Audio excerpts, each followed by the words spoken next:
Hola, mi nombre es Adrián Gallardo, soy parte del equipo docente de esta cátedra de Kinesiología Cardiorrespiratoria y en esta ocasión vamos a conversar un poquito sobre infecciones respiratorias. Puntualmente, a propósito de estas patologías, vamos a hablar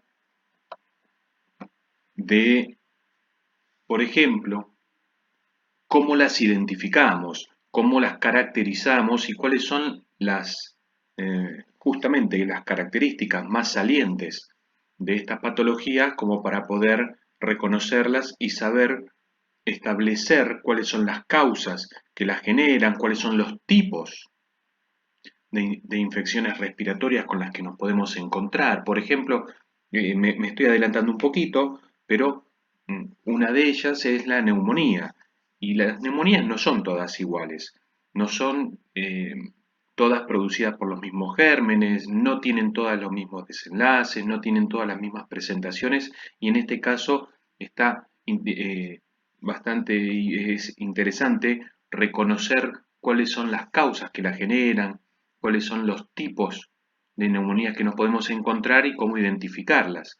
Justamente en este sentido, vamos a tratar de hacer algunos diagnósticos diferenciales entre ellas para poder establecer cuáles son los criterios de tratamiento que vamos a aplicar y cuáles son algunas terapéuticas que podemos también aplicar o maniobras. Finalmente, vamos a mencionar algunas etiologías de estas infecciones respiratorias y puntualmente, a propósito de lo que mencionaba recién, justamente vamos a mencionar cuál es el tratamiento kinésico, puntualmente el tratamiento kinésico que le podemos aplicar. De modo que vamos a iniciar con una definición bien de libro, una definición bien de libro, que dice que las infecciones respiratorias son enfermedades, son unas patologías que puede estar generada por distintos microorganismos. En rigor de verdad son cientos de organismos. Hay unos particularmente algunos característicos y algunos más salientes que otros que llegan a conformar prácticamente el 90% de estas enfermedades, pero las que pueden generar infecciones respiratorias son un montón, son cientos de organismos, de microorganismos que pueden generarlas, como por ejemplo virus y bacterias de todo tipo, y que puntualmente, en el caso que nos compete, afectan directamente al sistema respiratorio. Y entiéndase el sistema respiratorio en su conjunto, no necesariamente vías aéreas o parénquima, puede ser ambas cosas al mismo tiempo, una u otra. De modo que podemos ya mencionar que puede haber algunos tipos de infecciones respiratorias, perdón, bien digo, infecciones respiratorias. Por ejemplo, podemos tener una infección respiratoria directa. Esto es una clasificación, también podemos decir que es una clasificación, no solamente los tipos de infecciones respiratorias, sino también una clasificación. Y una clasificación que establece que una infección respiratoria directa nos dice que se produce por inhalación de aerosoles contaminados, por respirar gases que están viciados. Eso puede producir una infección directamente sobre el parénquima pulmonar, por ejemplo. O microaspiraciones. Las microaspiraciones son bastante comunes, vamos a ver en el transcurso de esta presentación que son comunes. eh, Podríamos decir que todos en mayor o menor medida hemos sufrido microaspiraciones o las tenemos frecuentemente cuando dormimos, pero nuestro sistema inmune reacciona muy bien y puede contener esa invasión allí que se produce por las microaspiraciones, pero en otras edades de la vida, por ejemplo en los abuelos, no se produce esta contención tan eficientemente y termina por producir una infección respiratoria. Otra de ellas puede ser la diseminación hematógena, o del exterior también, es decir, que provenga por heridas quirúrgicas y a partir de allí se produce una diseminación hematógena. No necesariamente uno termina teniendo una infección en el sistema respiratorio pura y exclusivamente por algo que está relacionado con el sistema respiratorio de modo directo, también puede haber contaminaciones o infecciones que son indirectas, por ejemplo, justamente por una cirugía. Ahora bien, ¿cómo nos defendemos de esto? Hace un momento estaba mencionando que es bastante frecuente observar que nos aspiramos, que tenemos que sufrimos microaspiraciones.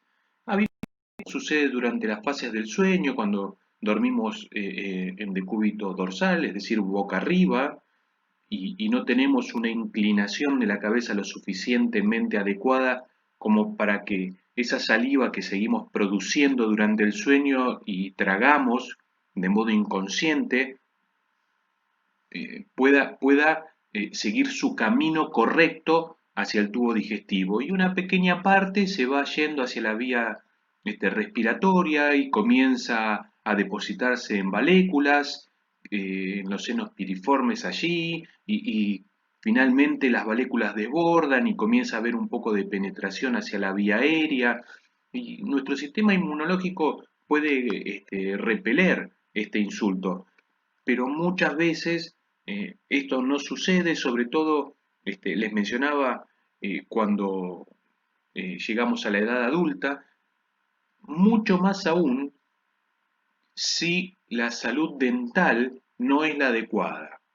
Entonces tenemos algunas caries por allí dando vueltas y esos microorganismos que se van generando por la caries también afectan de modo directo al pulmón cuando uno se broncoaspira y allí aparecen las infecciones respiratorias.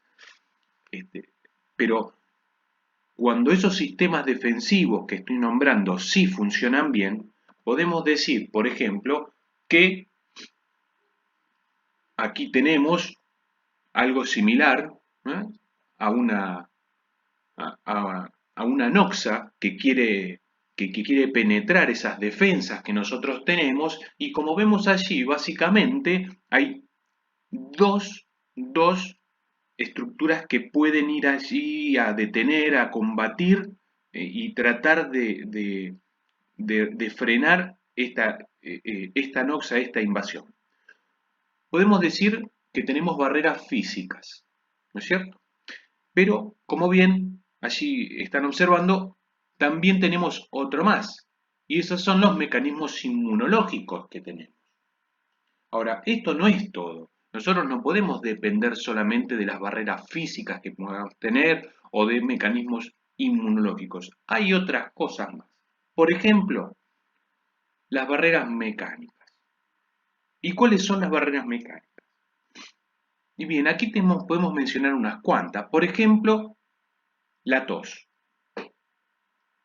La tos, o el estornudo, cualquiera de ellos son trastornos respiratorios. Podemos definirlos como alteraciones del ciclo ventilatorio normal que tienen por función expulsar algún agente nocivo, o cuerpos extraños de la vía aérea.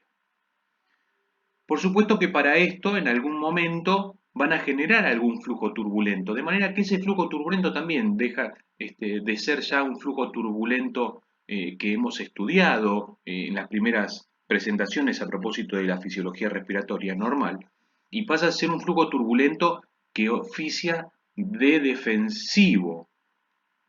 Recuerden que el epitelio que conforma el sistema respiratorio en su cara interna tiene cilias, y ese trabajo ciliar se ve favorecido también por el flujo turbulento que va depositando las bacterias, los microorganismos, los gérmenes que respiramos con el aire y que son los que terminarían produciendo esta infección respiratoria, pueden depositarse en las cilias y en el moco que produce ese epitelio respiratorio característico. Es decir, todos tenemos mocos, es normal tener mocos en la vía aérea, hay una producción de mocos en mililitros que es normal tener y sirve justamente a estos fines, a los fines de protección. Después, el trabajo ciliar, con ese movimiento ondulatorio que tienen, los van expulsando hasta que finalmente, como en las dos primeras figuras, o tosemos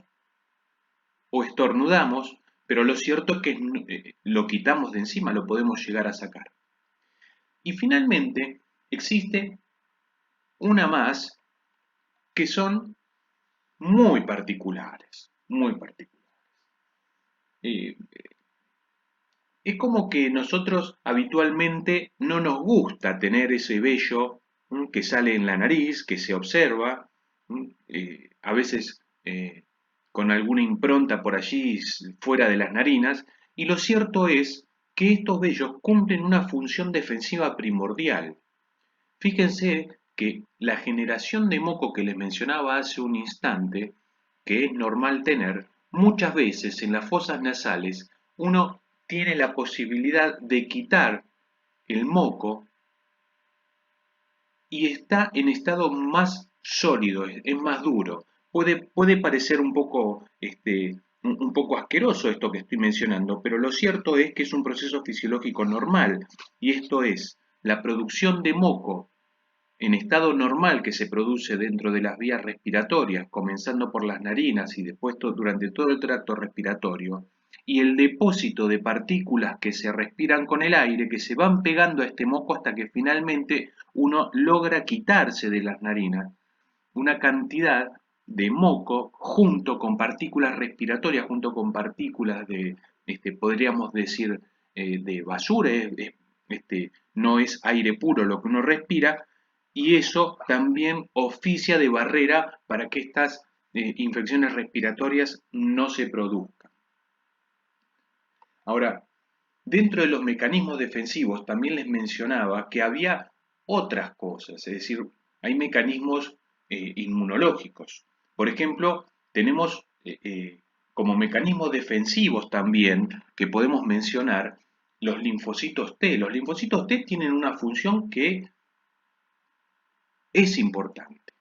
Fíjense que, por ejemplo, aumentan la actividad fagocítica y al mismo tiempo aumentan la actividad bactericida de los macrófagos. De manera que si esos gérmenes, esos microorganismos fueron un poco más allá de todos estos gráficos, todos estos circulitos allí con dibujos que estábamos viendo, y ya llega hacia los alvéolos, entonces todavía tenemos allí a los linfocitos T que pueden cumplir una función que nos va a ayudar muchísimo para repeler, para frenar este insulto, esta invasión al sistema que finalmente podemos evitar mediante esa acción que se termine transformando en una de estas patologías, ¿cierto?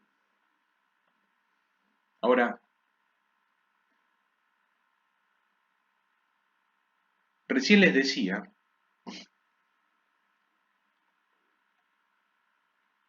que esos mecanismos defensivos, uno podría decir hay dos mecanismos defensivos, hay tres, pero bueno, siguiendo con este paralelismo, con esta similitud con el handball, allí tenemos una noxa que está queriendo invadir y otros tantos que están queriendo detenerlo, ¿no es cierto? Ahora, muchas veces sucede esto y es la más de las veces durante la vida que sucede esta situación que ustedes observan aquí. Una noxa que está queriendo entrar, que está queriendo generar algún daño por allí y un buen sistema inmunológico que retiene esa noxa y puede repelerlo. Pero hay veces en que eso no sucede, las defensas están mucho más abiertas, están mucho más debilitadas y esa noxa ya está en condiciones de provocar algún tipo de daño, ya no está tan detenida, ya no está eh, tan frenada y se ve con mayor libertad, con mayor cantidad de accionar y puede finalmente terminar generando un daño. Así es, por ejemplo, que puede aparecer lo que llamamos una neumonía. ¿Y cómo definimos esto? Bien, una neumonía, esta definición es muy característica, particularmente es eh,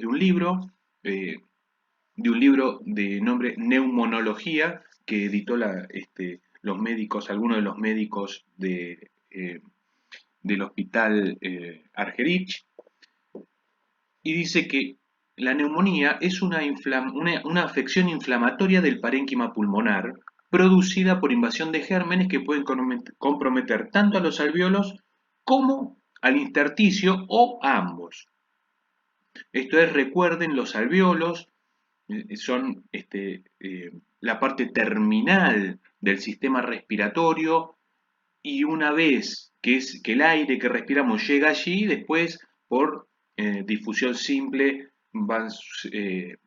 por difusión pasiva, sin gasto de energía, va pasando por intercambio, el intercambio gaseoso se va produciendo allí y tiene que atravesar los gases tanto el alvéolo como el intersticio.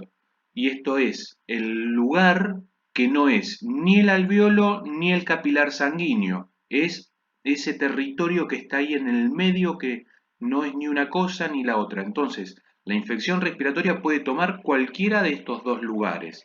Cualquiera de ellos puede tomarlo. Y aquí tienen ejemplos en placas radiográficas. Fíjense, esto es una neumonía del lóbulo medio derecho.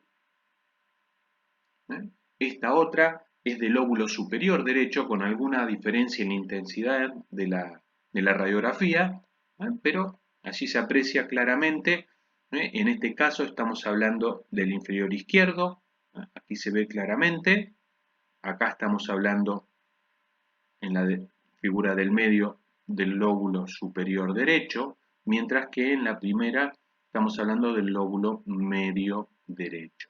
Todas ellas son distintos tipos de neumonía con distintas ubicaciones, así es como se ve en una radiografía. Recuerden la clase que ya habíamos mencionado, una clase que preparó Carolina a propósito de radiología, de imágenes, de diagnóstico por imágenes. Allí se explicó claramente cómo se veían las consolidaciones en las imágenes radiográficas. Y esto que estamos viendo acá no es ni más ni menos que una infección respiratoria en distintas ubicaciones, en este caso de los campos pulmonares derechos, en las dos primeras, y en la tercera del campo pulmonar izquierdo.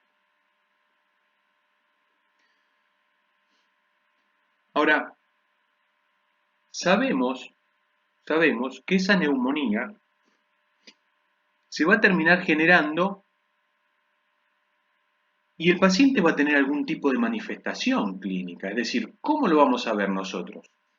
Y una forma de ver es sabiendo que nosotros tenemos una cantidad limitada de glóbulos blancos, digamos que son esos que están allí. Sabemos que los glóbulos blancos habitualmente pueden ir entre 10.000, 12.000, 8.000 tal vez, pero lo cierto es que son limitados. De manera que cuando tenemos una infección respiratoria, lo más probable que nos suceda, y esto es bastante frecuente, es que nos encontremos con que esos glóbulos blancos se transforman en muchísimos más y están por todos lados. Están intentando contener ese insulto que sufrió el sistema. Entonces nos encontramos con que los glóbulos blancos ahora, lejos de ser 10.000, son tal vez 20.000 o 25.000 o 28.000, es decir, casi se triplican. Eso nos habla de que existe un proceso de defensa activo.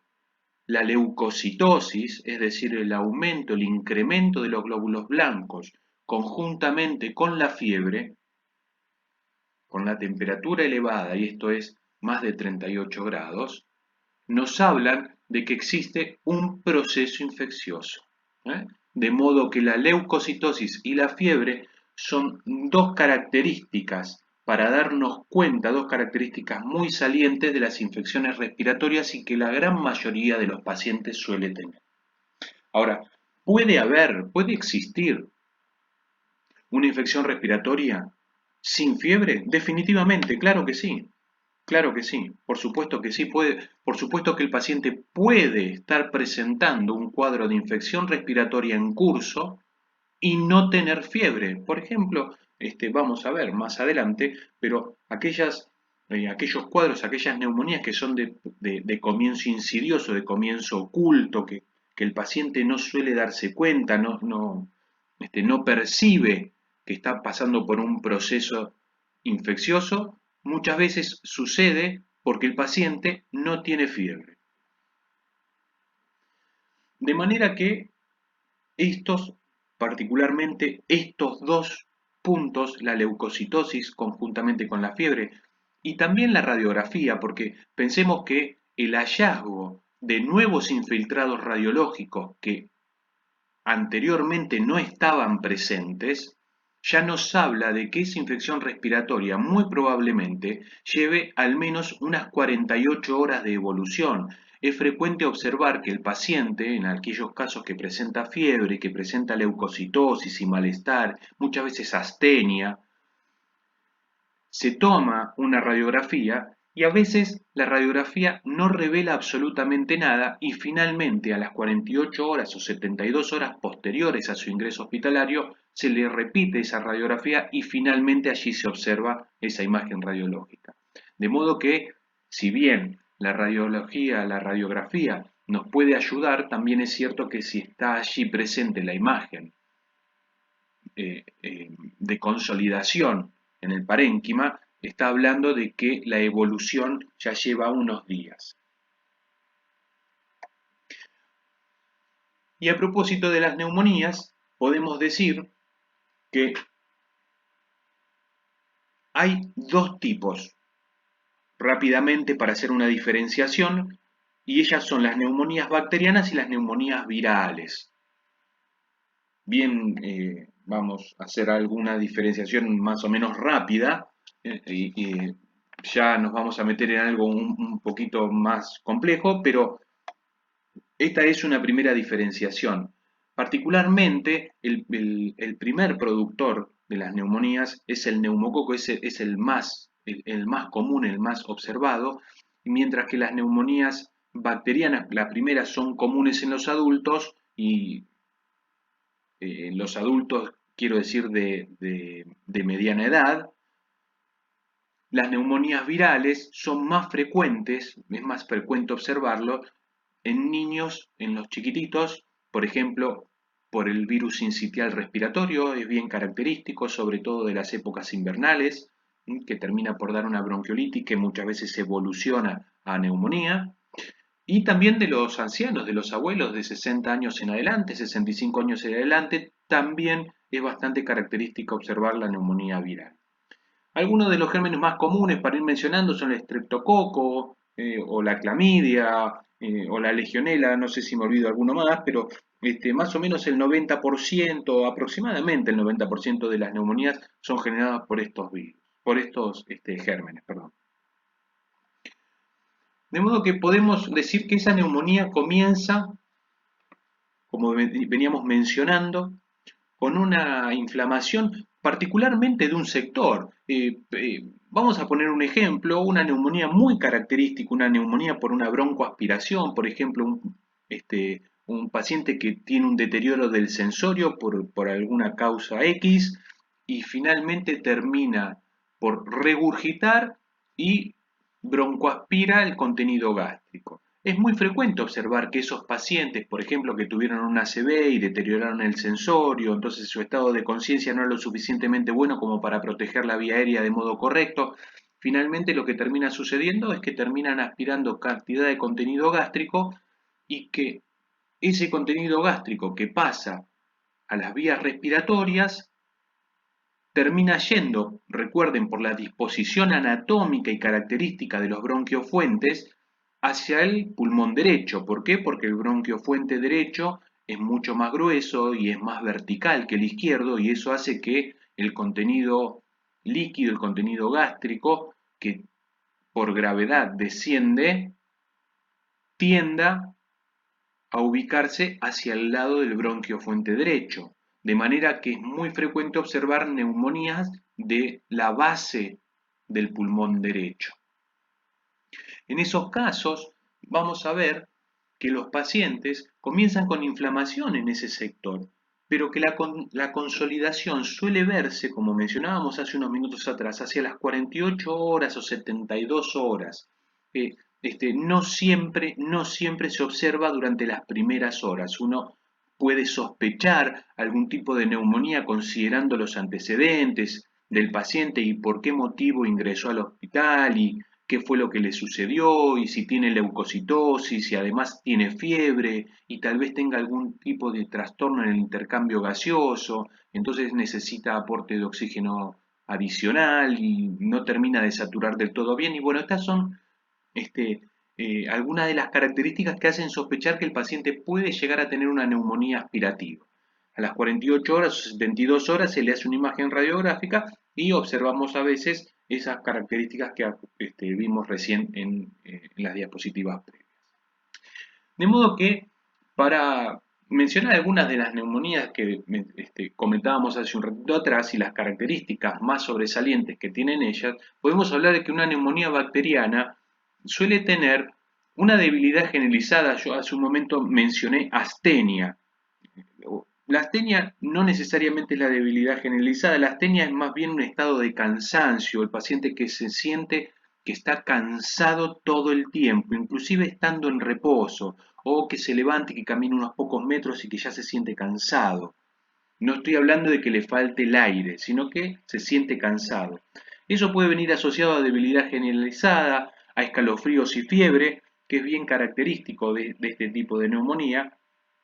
Y cuando uno realiza una evaluación un poquito más exhaustiva, digamos que tiene la posibilidad de auscultar al paciente, como vimos en la clase que les presentó Leticia sobre la evaluación clínica de estos pacientes, se pueden observar, se pueden percibir algunos rales crepitantes o soplos. A veces el soplo tubárico es característico cuando la neumonía ya está consolidada y en esos casos también podemos ayudarnos de la percusión, a veces con intermediario es lo más recomendable y vamos a percibir un sonido bien característico que es el sonido mate, es decir, uno golpea sobre en los campos pulmonares y en algún sector observa y escucha ese sonido bien mate, bien apagado,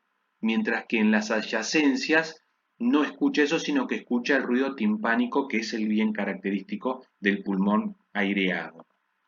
En el caso de la neumonía viral, observen que tiene alguna característica parecida a la anterior, y esto es que puede tener fiebre y que tiene los rales crepitantes también, pero en estos casos se presenta con otras características. Por ejemplo, los signos de consolidación ya son un poquito más evidentes, en algunos casos se ven un poquito más rápidos, pero además la tos no es productiva, suele ser una tos seca. El paciente tose, pero no tiene mocos. Es decir, uno escucha esa tos bien, bien seca que no está movilizando ningún tipo de secreciones.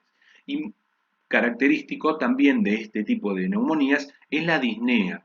La disnea, recuerden, es la sensación, siempre es que hablamos de sensación, hablamos de algo que es subjetivo. El paciente refiere que le cuesta respirar, que le tiene que hacer mucho esfuerzo para respirar. Respirar es un trabajo muy simple, respirar es un trabajo que no lleva ningún tipo de esfuerzo, respirar es un trabajo que no consume oxígeno prácticamente. Estos pacientes manifiestan lo contrario. Estos pacientes manifiestan que respirar es un esfuerzo, que tienen que hacer mucha fuerza para respirar. Y eso es característico de este tipo de neumonía.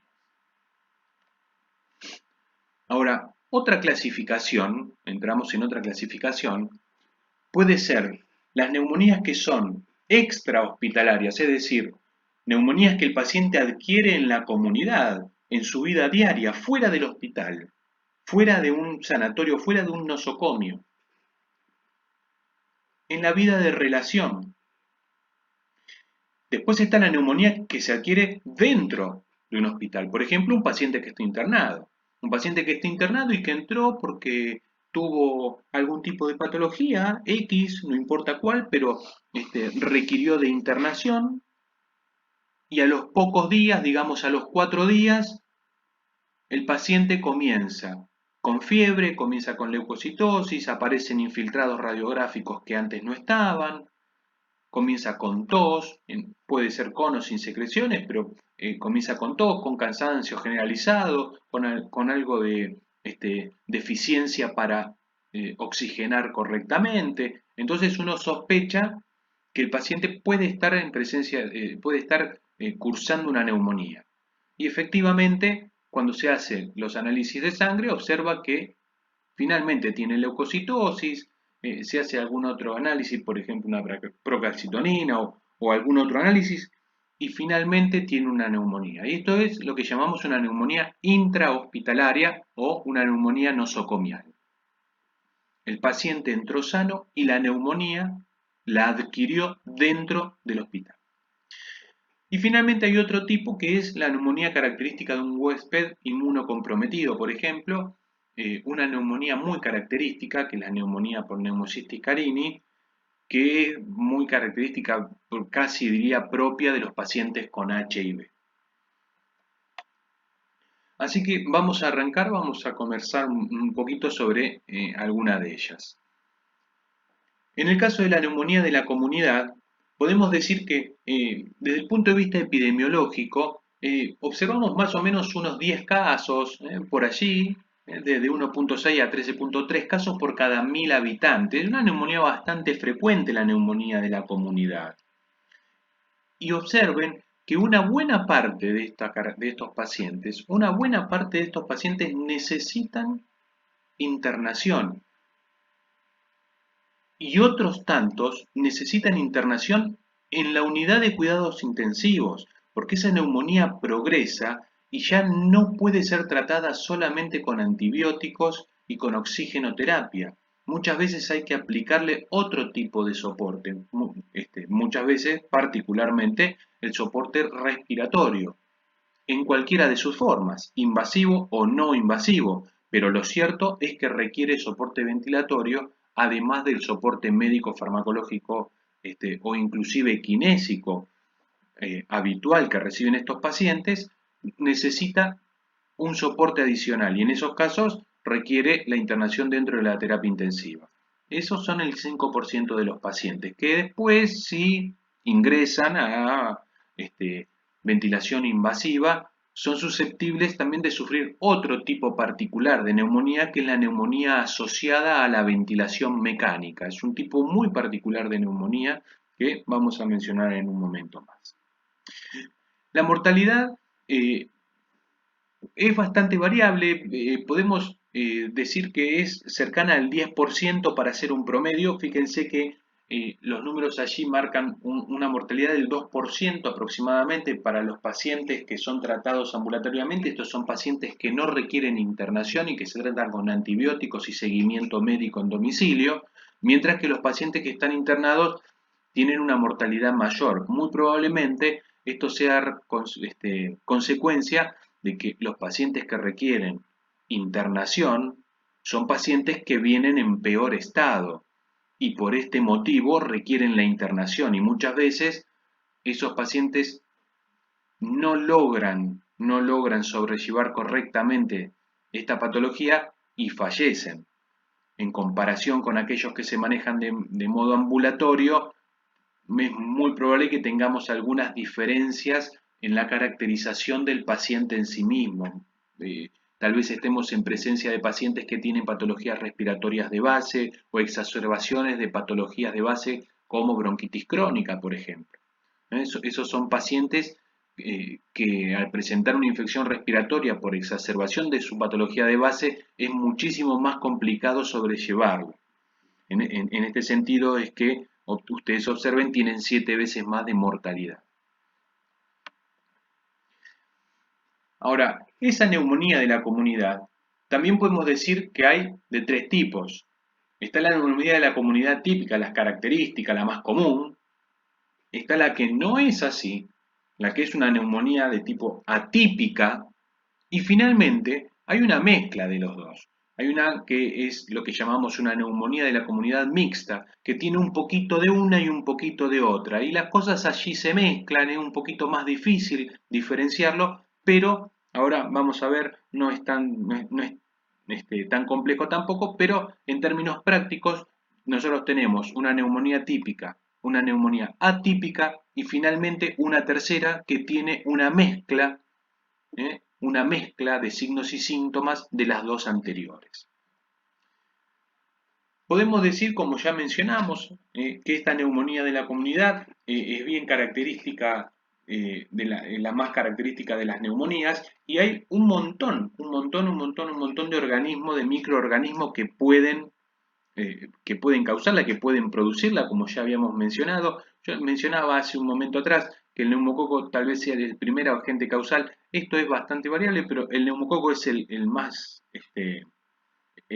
común de ellos, y aquí tienen mencionados otros gérmenes que no recuerdo si había mencionado, el micoplasma y la clamidia, creo que les había mencionado, no recuerdo con exactitud, pero creo que les había mencionado esto.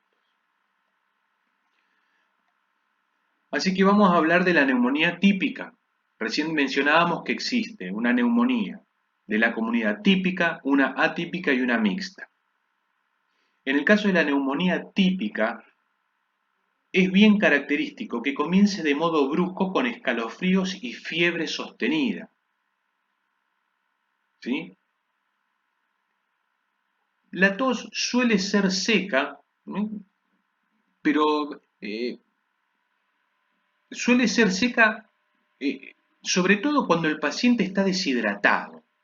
Si el paciente no está del todo hidratado, es decir, eso es bien característico, por lo menos es lo que nos toca ver a nosotros en nuestro centro, cuando los abuelitos vienen derivados de centros en donde están en los hogares para la tercera edad, muchas veces los encontramos deshidratados. Ellos son pacientes que presentan tos seca. Lo primero que se hace es tratar de mantener un nivel de hidratación óptimo. Y una vez que esto se logra, el paciente comienza a tener una tos un poco más productiva. Por supuesto que esto no se logra de un día para el otro, porque no se puede reponer la cantidad de líquidos que el abuelo no tiene en cuestión de 24 horas. Pero es característica la tos seca cuando el paciente está deshidratado. Y suele vérselos en estas posiciones o de esta forma que ustedes observan aquí en estas fotos, por lo general se los ve acostados sobre el lado que tienen afectado. Esto puede responder a que cuando existe el movimiento respiratorio, sabemos que el tórax se expande por acción de los músculos respiratorios, puntualmente del diafragma y de los intercostales externos, llevándose consigo a los pulmones. Esto es generar presión negativa, el pulmón también se expande, el aire entra, se genera diferencia de presión con el exterior. Lo cierto es que en los lugares donde existe hepatización, donde existe consolidación, porque existe allí una neumonía, en ese sector el parénquima pulmonar no se expande correctamente, de manera que la pleura parietal tracciona de la pleura visceral. Recuerden que las pleuras están separadas por el líquido pleural y que el espacio pleural es un espacio virtual. En rigor, ese espacio no existe en condiciones normales. Hay una muy pequeña lámina de líquido, prácticamente las dos pleuras visceral y parietal están pegadas entre ellas. Entonces, cuando una tracciona de la otra, las dos se mueven al unísono. Pero sucede que ahora eso no va a ser tan así, porque hay un sector del pulmón que está hepatizado, de manera que el aire no entra con normalidad en ese sector. Y como no entra con normalidad, esa parte del pulmón no se expande correctamente. Con lo cual, la pleura parietal tracciona de la pleura visceral sin poder llevársela, y eso genera dolor. Al acostarse sobre el lado lastimado, es decir, sobre el lado que tiene la infección respiratoria, como colocan el peso del cuerpo sobre ese hemitórax, el movimiento, la posibilidad de moverse que tiene ese hemitórax es muy inferior. el hemitórax superior se moviliza muchísimo más. Entonces, de ese modo, restringen el movimiento, pueden respirar normalmente y restringen el movimiento a ese pulmón. Y eso les alivia levemente ese dolor que generalmente mencionan, refieren como un dolor punzante, particularmente en las adyacencias del sector donde tienen la neumonía. Y la otra característica es que los pacientes suelen presentar un aspecto sudoroso, como ven aquí en la foto, o febril. Uno los observa y pareciera como que tienen fiebre, ya de solo verlo uno pareciera sospechar ahí que puede tener fiebre ese paciente. Ahora, en las neumonías que son atípicas, son las neumonías que tienen este comienzo insidioso que les mencionaba, es como si fuera como algo oculto,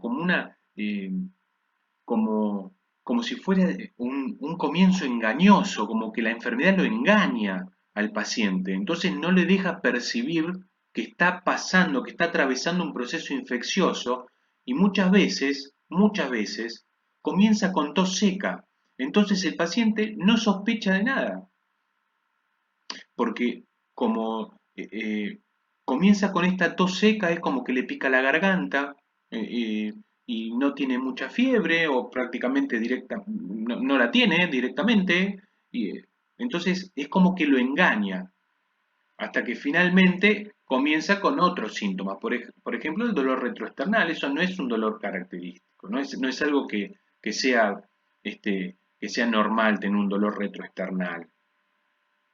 Hasta que finalmente presenta astenia, comienza con cansancio, comienza esa tos, se puede volver purulenta. Recordemos que una neumonía, sea típica o atípica, no deja de ser una infección. Muchas veces el esputo que tienen estos pacientes tiene un olor fétido, un olor realmente muy feo, porque es producto del contenido de pus en las secreciones.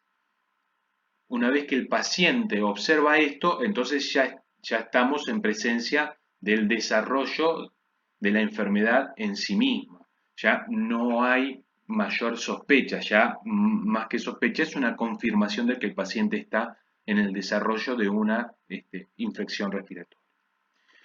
Finalmente, podemos también decir que a la ocultación podemos observar, podemos escuchar rales también, como escuchábamos en la anterior, también podemos escuchar rales aquí. Puede no haberlo, porque recuerden que tiene un comienzo como engañoso, un comienzo oculto, pero puede también existir en el caso que exista, conjuntamente con la expectoración o con la tos purulenta, con la astenia, con síntomas extrarrespiratorios o con dolor retroesternal, perdón, es característico de una neumonía del tipo atípica. Y finalmente, la última que nos quedaba por ver era la neumonía mixta, la neumonía que tenía un poquito de las dos anteriores. En este caso vemos que afecta sobre todo a los abuelos, más aún a aquellos que son tabaquistas o alcohólicos, es decir, que son etilistas activos. ¿Cómo se caracteriza? Y bueno, dijimos que tenía un poquito de las dos, así que podemos decir que se presenta con fiebre, puede haber tos, que puede ser seca o puede ser rumbrosa también, pero lo cierto es que tiene tos, muchas veces presentan escalofríos, ¿sí?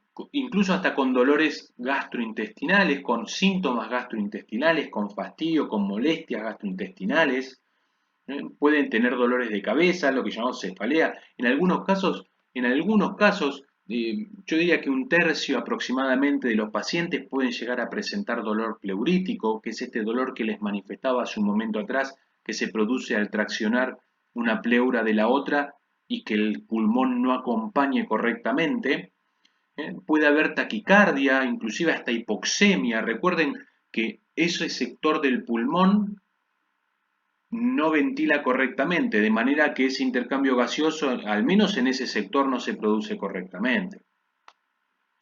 De manera que vamos a hablar sobre esto muy chiquitito, pero vamos a mencionar un poquito de la fisiopatología, ¿no? Para no olvidar que esa necrosis que se puede producir a propósito de la infección que se genera, ya sea bacteriana o viral, puede terminar generando abscesos por infiltración neutrófila y exudación de proteínas a los alvéolos. Esto empeora un poco más la situación, muchas veces termina empeorando tanto que genera un derrame paraneumónico y muchas veces a la neumonía también hay que agregarle un derrame y en ese caso ya hay dos problemas, no hay solo uno, ya los problemas son dos, la rigidez del parénquima es mayor, más aún si se encuentra en ventilación mecánica, vamos a tener pacientes que tienen presiones elevadas, las compliance no están del todo correctas, no, muchas veces los volúmenes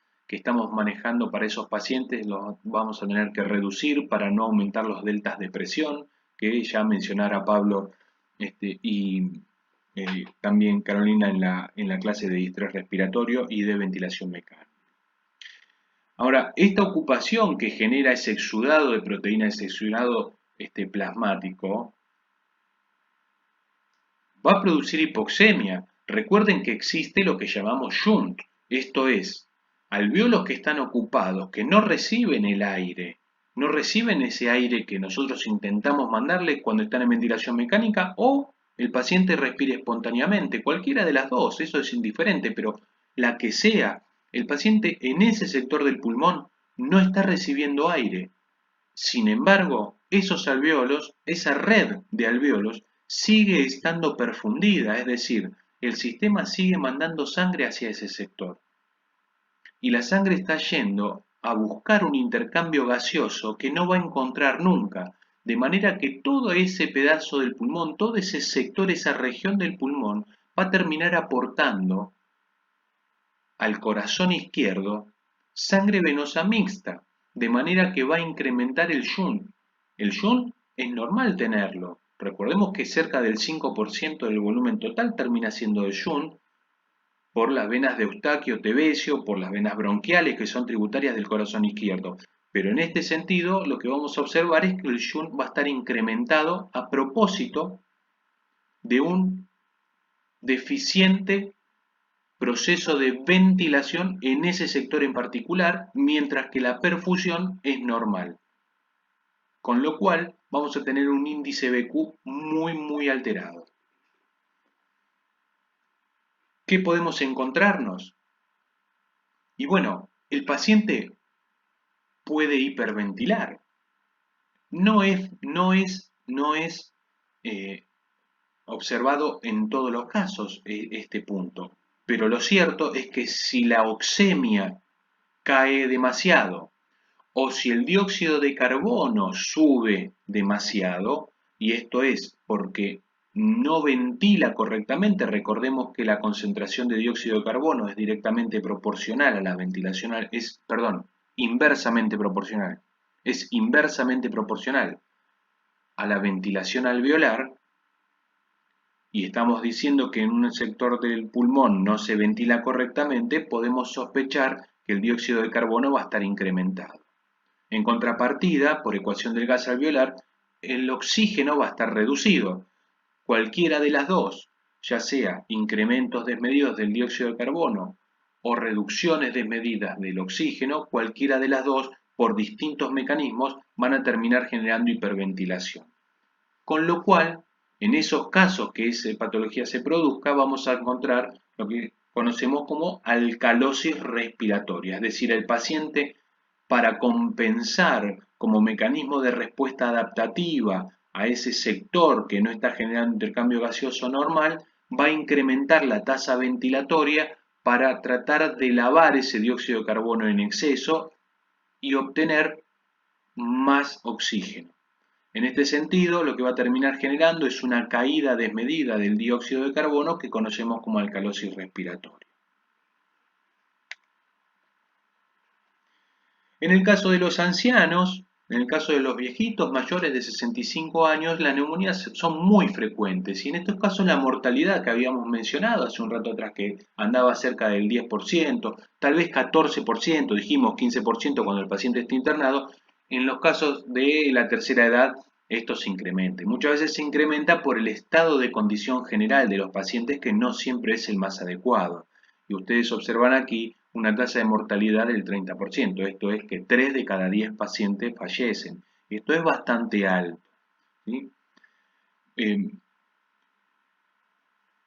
Muchas veces nos sucede que no llegamos a observar del todo bien las neumonías en estos pacientes porque la radiografía no termina de mostrarse bien. Muchas veces los pacientes vienen con algunas alteraciones, con patologías previas, con remanentes de patologías respiratorias que han tenido, que se ha reparado el pulmón y se observa que la patología que presenta o las lesiones que presenta son de vieja data, entonces no llega a verse del todo bien en la radiografía, ¿eh? o puede no tener fiebre el paciente, entonces uno tiene que echarle mano a otras cosas, entonces empieza a ver, por ejemplo, que el abuelo se empieza a portar distinto, que tiene algún tipo de alteración psíquica, que emocionalmente no trabaja, no trabaja bien esa psique. Muchas veces esto responde a la falta de aporte de oxígeno, ¿m? Y entre otras cosas, esto también se ve revelado por la taquipnea y la taquicardia que presentan, que no es normal, por supuesto, pero eso nos puede hacer sospechar de que el paciente está cursando con una neumonía. Además, otra de las cosas que tenemos que sospechar es si el abuelo no, no adopta una posición más elevada para dormir. Eh, Hace un momento les mencionaba que es frecuente observar que suceden microaspiraciones durante el sueño, con lo cual la posición que tenga el paciente en la cama predispone a desarrollar una infección respiratoria o a prevenirla. Por otro lado, sabemos que también los abuelos comienzan a tener trastornos en la deglución. Es muy frecuente observar que ya no tragan de la misma manera, que les cuesta comer. Muchas veces asociado a algún tipo de enfermedad neurológica, por ejemplo a un ACV. En estos casos es muy común que los abuelos mejoren sencillamente con elevarle la cabecera de la cama. Y viene, esto que les muestro ahora viene a colación de un artículo que escribió Jean-Luc Vincent, quien fuera el presidente de la Sociedad Europea de Terapia Intensiva, y en el año 2005, ya hace unos cuantos años, él mencionaba en su artículo, bastante llamativo, ¿no es cierto?, por su título, que dice: dele a su paciente un abrazo rápido al menos una vez al día. Una especie de regla mnemotécnica, lo del fast hug, es decir, el abrazo rápido, en inglés fast hug significa abrazo rápido, como diciendo, vamos a contenerlo al paciente, abracémoslo, sintamos empatía por él, pero al mismo tiempo nos está diciendo otra cosa.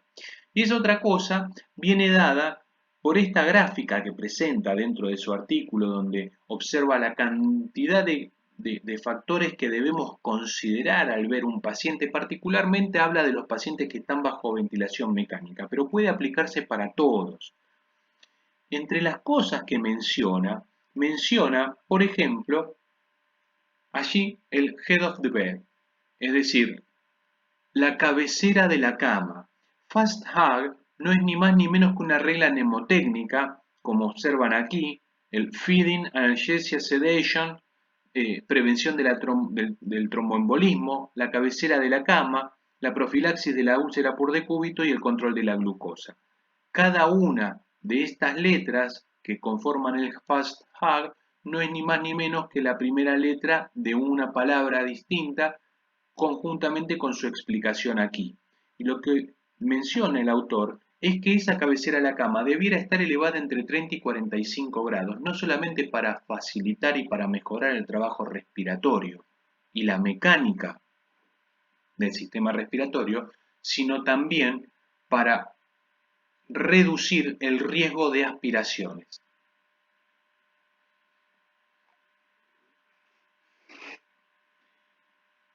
Estas aspiraciones que se pueden producir dentro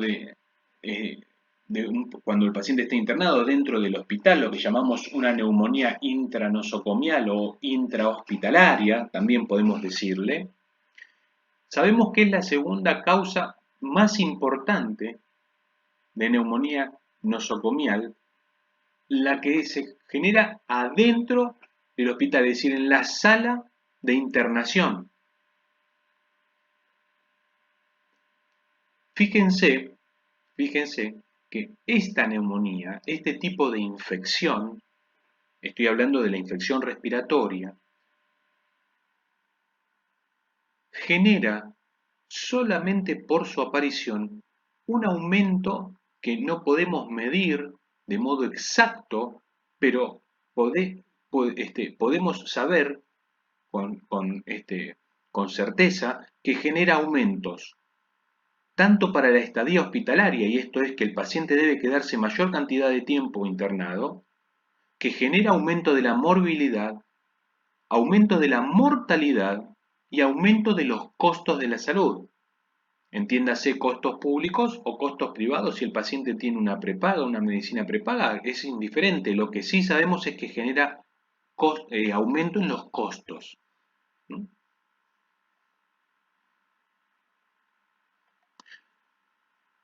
Con lo cual, debiéramos hacer una diferencia. Una cosa es la neumonía nosocomial que un paciente adquiere en la sala general y que puede venir por distintas causas. Y otra cosa es la neumonía que el paciente adquiere al estar conectado a la ventilación mecánica. Si bien las dos son neumonías nosocomiales, lo cierto es que son dos neumonías completamente diferentes. Las causas que las generan son diferentes y las situaciones y los desenlaces también son diferentes. Muchas de las neumonías de sala general, recuerden que ya habíamos mencionado que se generaba en los primeros 2 a 4 días de ingresado el paciente, muchas de esas neumonías son atribuidas al equipo de salud, al equipo tratante. Y por este motivo es que se insiste tanto en los procesos o en los 5 pasos, en los 5 escalones o 5 estadios para el correcto lavado de manos, la correcta higiene de manos antes de tocar a cualquier paciente, inclusive entre pacientes hay que lavarse las manos, cambiarse camisolín, cambiarse los guantes, cambiarse las cofias. Hay que ver a los pacientes con elementos estériles, siempre para evitar que estas neumonías, que estas infecciones intrahospitalarias aparezcan y generen no solamente el aumento de costos, sino también el aumento de la mortalidad y los resultados negativos en estos pacientes. Ahora, si hablamos de la sala general, estas tres que ven aquí, es decir, la aspiración, la inhalación de partículas contaminantes, de noxas contaminantes infecciosas que están en el aire, y la diseminación hematógena son las más comunes como causas patogénicas de las neumonías intrahospitalarias que se ven en la sala general. Esto es lo más común. Estas tres causas son las más comunes que se observan.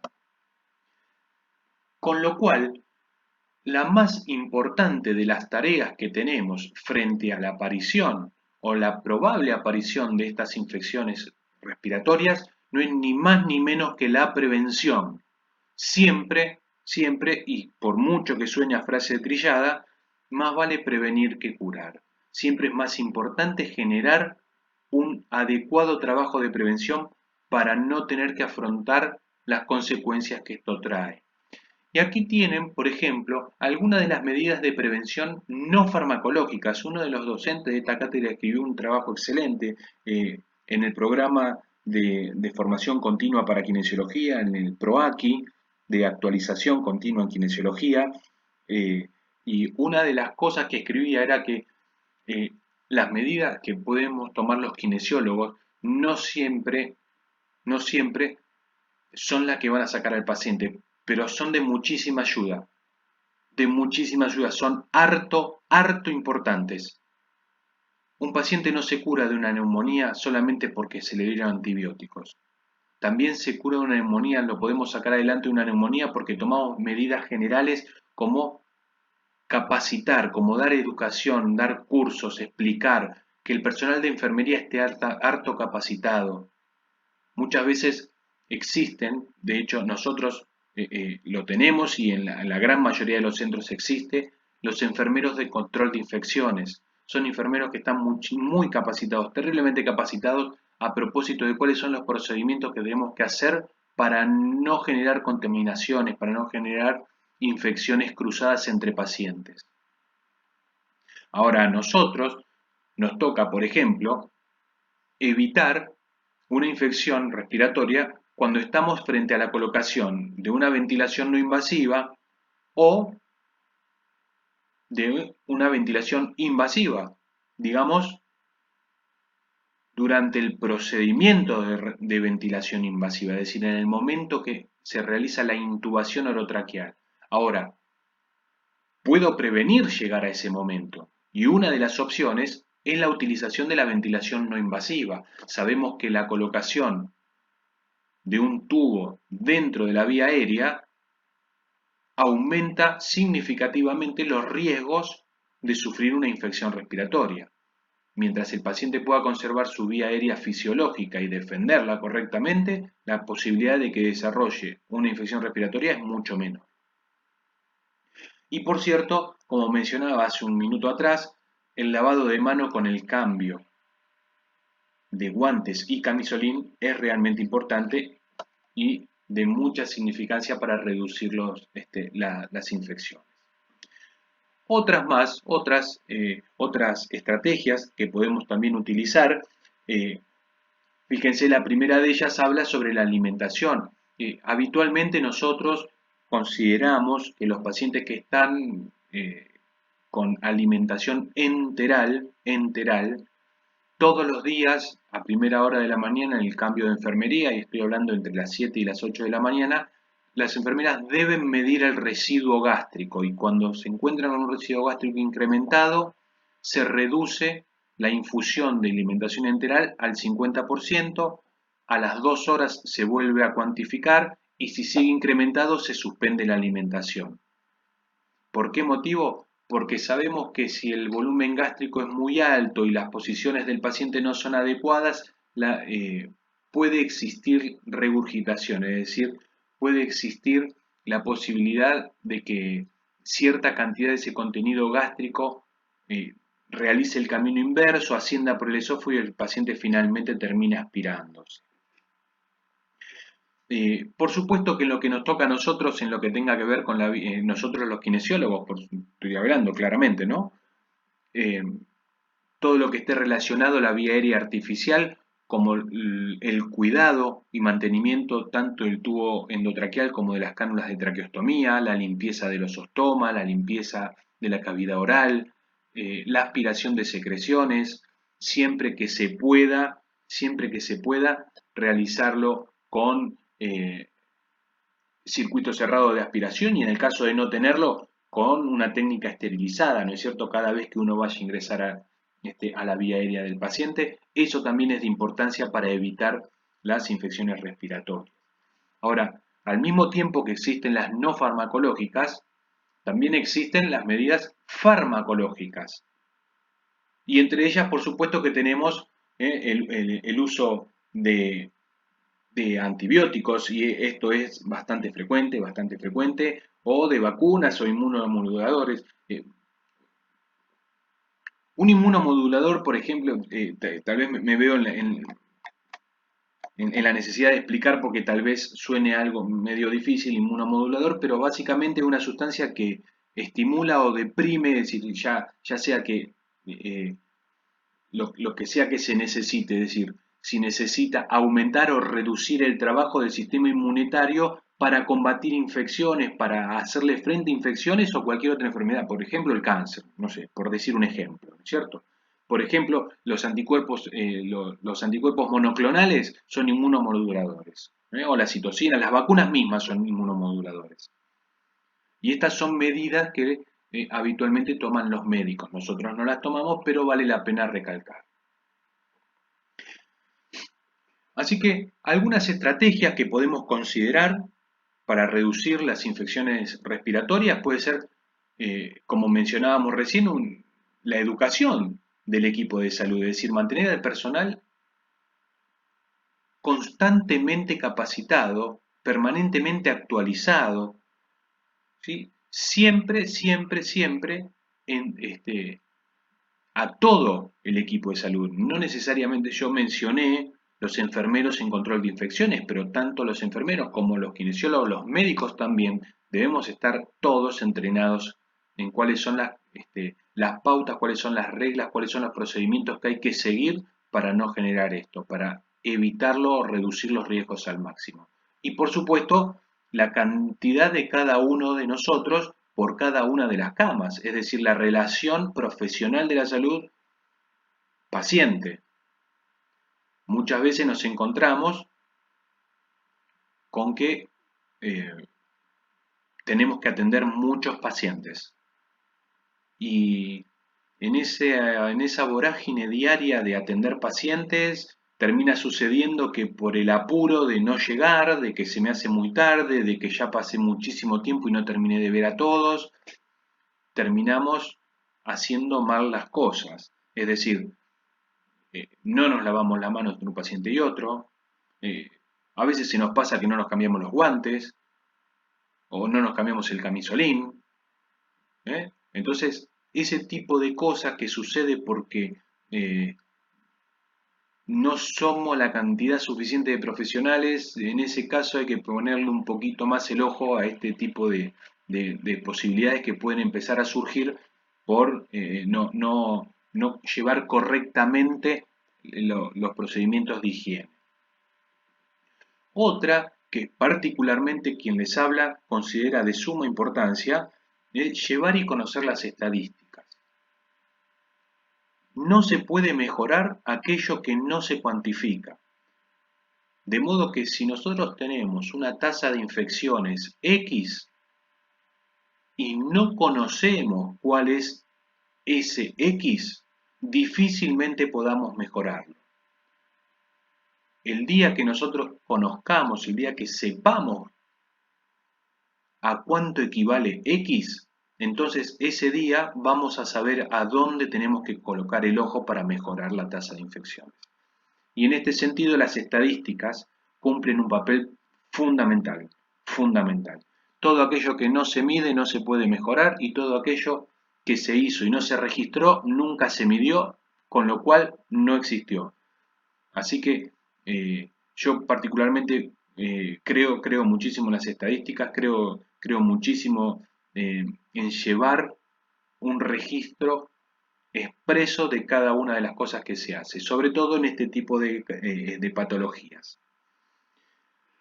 Otra estrategia puede ser evitar la intubación orotraqueal. Mencionábamos hace un momento que la implementación de la ventilación no invasiva, el soporte no invasivo, es una de las posibilidades que tenemos eh, para tratar de saltear ese paso, de evitar ese paso, de tratar de obviar la colocación de un instrumento dentro de la vía aérea del paciente.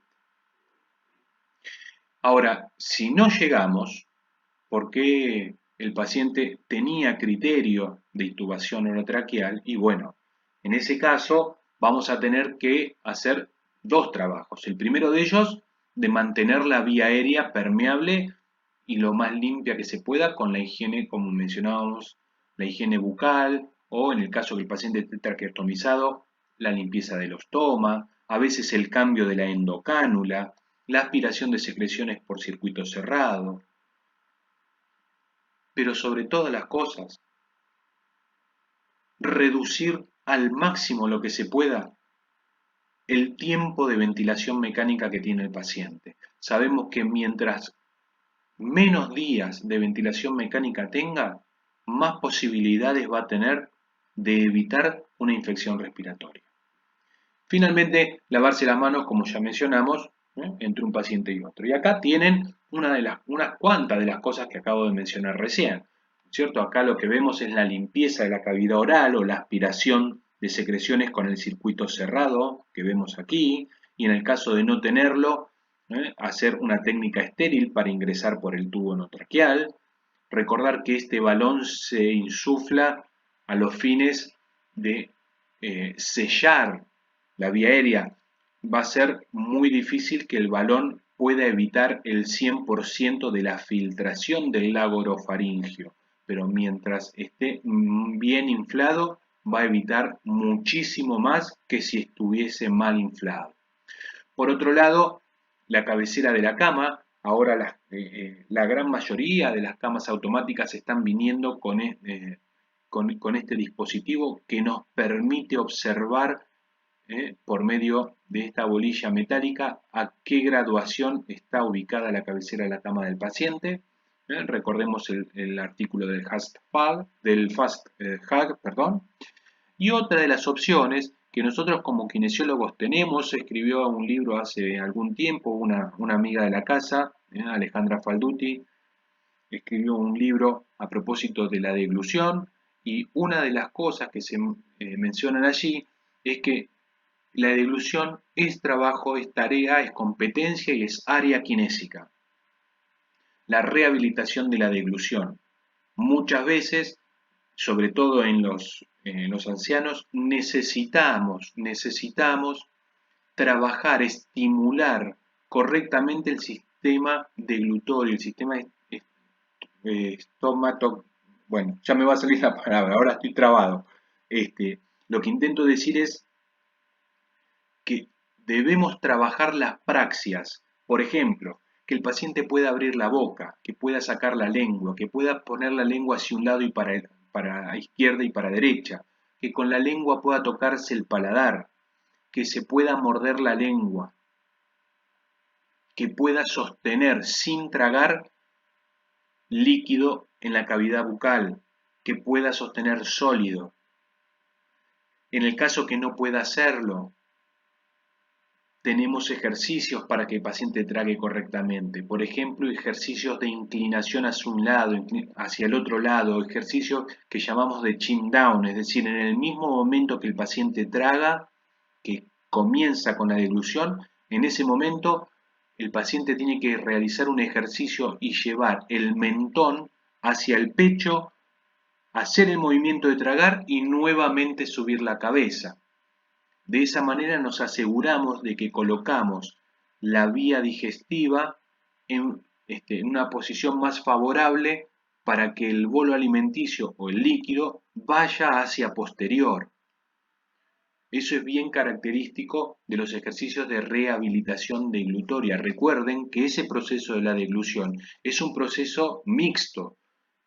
El paciente o cualquiera de nosotros traga inicialmente porque tiene la voluntad de tragar, y ese movimiento, ese gesto, ese acto motor se inicia de modo voluntario, pero que después se continúa por medio de una serie de reflejos y de contracciones musculares reflejas que ya no son gobierno de la corteza cerebral. Entonces hay una parte que se puede rehabilitar. Muchas veces van a observar que se hace electroestimulación o se coloca cierto taping, el mismo taping neuromuscular que habrán escuchado mencionar para las lesiones traumatológicas. También se pueden colocar para sostener la base de la lengua, para favorecer el ascenso laringio. Y esas son todas cosas que el kinesiólogo puede trabajar y mejorar la deglución de esos pacientes y evitar la aspiración de secreciones. Bien, acá hacemos un pequeño paréntesis para hablar, en este caso, de Pneumocystis carini, pero Como les había mencionado, es característico de los pacientes con HIV y aquí, así que puede entrar en esta parte del paciente o la neumonía del paciente con inmunocompromiso. ¿eh? Eh, Es bastante característica. Fíjense ustedes que se adquiere durante la infancia, durante los primeros años de vida, y el paciente no se entera de esto hasta que finalmente, por algún tipo de trastorno inmunitario, se comienza a desarrollar. Y puede tener dos tipos de desarrollo. Puede ser un desarrollo lento, donde el paciente comienza con tos, con algo de falta de aire. Ahora van a observar, es bastante característico, es una bastante complicada, es una neumonía, una patología bastante complicada. Me ha tocado ver y no han tenido un buen desenlace. Este, o puede ser fulminante. Y una presentación fulminante es un paciente que realmente evoluciona de modo muy desfavorable muy rápidamente, empeora y no hay mucho que podamos hacer. ¿Cómo se presenta? Se presenta con una disnea progresiva, que es característica de la disnea progresiva, porque va perdiendo progresivamente capacidad vital, y al perder capacidad vital, el paciente tiene que hacer cada vez mayor cantidad de fuerza para respirar, y eso es lo que le genera la disnea progresiva. A medida que va pasando el tiempo, cada vez empeora un poco más, y esa sensación que tiene de que se le estrecha el tórax es irreversible, ya todo el tiempo le cuesta respirar, y por mucho que uno le otorgue oxígeno, que por cierto le falta, porque tiene un trastorno del intercambio gaseoso grosero y requiere oxígeno suplementario, ese oxígeno suplementario no le va a sacar la disnea, de manera que el paciente, a pesar de tener oxígeno y uno lo observa y tal vez esté saturando con una saturación por oximetría de pulso adecuada o aceptable, el paciente sigue con sensación de disnea, con esa impresión de que todo el tiempo le cuesta respirar. Como le cuesta respirar y los volúmenes pulmonares están reducidos, muchas veces en compensación lo que hace es incrementar la frecuencia respiratoria, con lo cual la CO2 muchas veces se encuentra disminuida o normal. Esto no es un parámetro que debamos tener en cuenta, pero sí podemos observar que tiene cianosis, justamente porque no tiene una buena concentración de oxígeno en sangre. Aquí observamos un paciente con girovesi. Lo que observan allí, lo que está marcado con las flechas, son los cambios pariliares que tiene. Esos son pacientes que característicamente tienen algunas alteraciones en los híleos pulmonares, inclusive con algunas consolidaciones que se llegan a ver aquí. Aquí apenitas pareciera tener una consolidación pariliar, pero lo cierto es que tanto este híleo como este otro híleo, se ve bien clásico aquí, para hilear esa modificación, al tiempo que se observan también infiltrados o imágenes retículo-nodulillares. Eh, fíjense, fíjense, si yo miro esta radiografía y quiero hacer algo bien grande y bien global, puedo decir que de la mitad para abajo tiene imágenes en retículos nodulillares, mientras que de la mitad para arriba no las tiene o las tiene en menor medida. Pero fíjense, esto es una mezcla, lo que observan aquí, sobre todo a predominio derecho, esto se observa mucho más particularmente que el izquierdo, pero observan una mezcla de imágenes que son imágenes reticulares y nodulares. Es decir, lo que estoy tratando de explicar es que tiene una alteración de la estructura pulmonar, con engrosamiento en los tabiques. Recuerden que los tabiques alveolares son neumonocitos tipo 1, que son los estructurales. Cuando esos se van degradando, muchas veces los neumonocitos tipo 2 comienzan a adquirir esa especialización en neumonocitos tipo 1, pero el tabique interalveolar ya es fibroso, ya es mucho más grande, y en ese sentido lo que termina sucediendo es que, más grande quiero decir más grueso, lo que termina sucediendo, decía, es que se vuelve más duro, y como se vuelve más duro, comienza a perder volumen pulmonar que ya es irreversible. Entonces el paciente tiene que hacer cada vez más fuerza para expandir un pulmón que cada vez es más rígido y por ese motivo es que tiene disnea y tiene alteración del intercambio gaseoso, sobre todo a expensas de una caída de oxígeno. ¿Qué podemos hacer con este paciente? Nosotros, los kinesiólogos, ¿qué podemos hacer? Inicialmente tendríamos que mantener la vía aérea permeable y las maniobras respiratorias habría que cuidarse al menos en las etapas iniciales porque suelen lastimar esas maniobras, sobre todo las maniobras que tienden a forzar la tos. Muchas veces los pacientes comienzan a presentar secreciones que debemos intentar que las expectoren para permeabilizar la vía aérea y que sea mucho más fácil respirar, pero en las etapas iniciales esto es bastante traumático, con lo cual se recomienda no hacerlo sino hasta etapas más avanzadas. Sobre todo se puede hacer en las etapas iniciales patrones respiratorios, la respiración abdominal, la respiración torácica, respiración a distintos volúmenes pulmonares. Eso sí se puede trabajar sin ningún tipo de problema, o inclusive terapias de higiene bronquial siempre que sean suaves. Por ejemplo, la compresión y descompresión, por ejemplo, los distintos decúbitos que puede adoptar el paciente para generar un drenaje postural. Y en los casos más avanzados, por supuesto, es la aplicación de ventilación o de soporte no invasivo y la ventilación invasiva o ARM. Otra neumonía particular, otra infección respiratoria particular se da en los pacientes que tienen enfermedad pulmonar obstructiva crónica. Aquí ya cambiamos el tema, pero es un repaso muy pequeño, muy pequeño. En estos casos vemos que esas neumonías están, o en la gran mayoría de los casos, están muy vinculadas al hábito tabáquico. Por lo cual, ese dibujito que está allí al final de la diapositiva es tal vez la terapéutica más importante que debemos adquirir.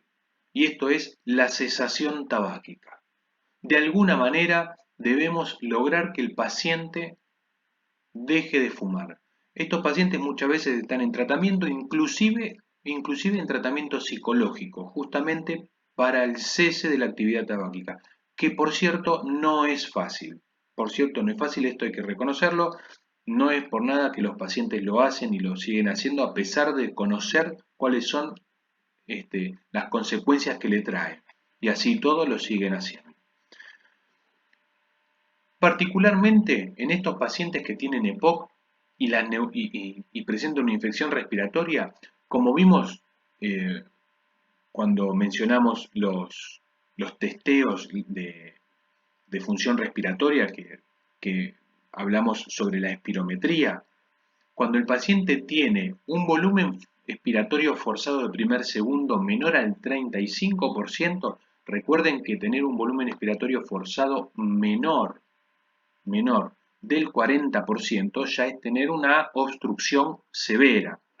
En este caso estamos hablando un poquito menos todavía, pero si quieren, para hacer una correlación entre lo que estuvimos viendo y los parámetros que se toman normalmente, podemos dejar en lugar de 35, poner un 40 allí donde dice 35, acá podemos dejar, si a ustedes les parece más fácil, un 40, pero lo cierto es que cuando el paciente tiene un volumen expiratorio forzado de primer segundo, la prueba de espirometría, inferior al 35%, o tienen oxígeno domiciliario, que es común de los pacientes con EPOC, o tiene frecuentes exacerbaciones en su patología de base, ya ha presentado otras infecciones respiratorias con anterioridad, y bueno, esos pacientes sin duda va a ser muchísimo más difícil que puedan salir de modo exitoso de una infección respiratoria. Esos son los pacientes que tienen peor pronóstico una vez que adquieren una neumonía. En este caso, el tratamiento que podemos realizar es distinto en alguna cosa al tratamiento anterior. Fíjense que también debiéramos evitar en el primer momento las maniobras manuales. ¿Por qué? Estos son pacientes que tienen mucha sed de aire. Solicitarles que realicen algún tipo de cúbito determinado y nosotros generar una maniobra o pedirle, mientras nosotros ejecutamos la compresión del aire, es bastante difícil, los pacientes no lo toleran del todo bien y comienzan con una disnea un poco más elevada, un poco más pronunciada. Sí funciona muy bien la aplicación de aerosol terapia broncodilatadora en forma de, por ejemplo, de beta-2 adrenérgicos, ¿no? Otro aerosol que se utiliza con mucha frecuencia son los corticoides inhalados, ¿sí? O el bromuro de hipratropio. Esos son eh, medicación, perdón, que funciona muy bien con estos pacientes. Los pacientes eh, sienten un alivio, no diría que inmediato, pero a los pocos minutos ya comienzan a tener mejor sensación para respirar, se sienten mucho mejor.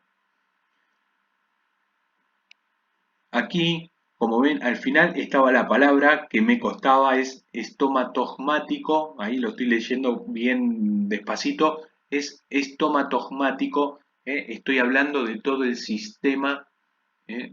Para deglutir y para poder respirar por la boca. Está directamente relacionado con la encrucijada aerodigestiva, para que en ese sector donde se cruzan, que comparten, que tienen en común el sistema respiratorio y el sistema digestivo, el paciente pueda correctamente discernir si está tragando o está respirando. Y en ese sentido no se va a aspirar nunca.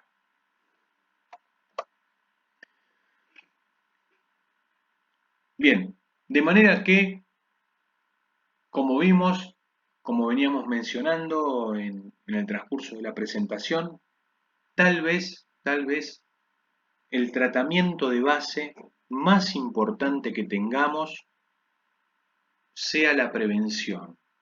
Bien, y como dice allí el dibujito, tal vez un poco exagerado en ese caso, pero no es exagerado, no es exagerado. Si tenemos que lavarnos las manos porque vamos a ver a 15 pacientes, si no tenemos que lavar las manos 17 veces, 18, 20 veces, no es una exageración lavarse las manos 20 veces.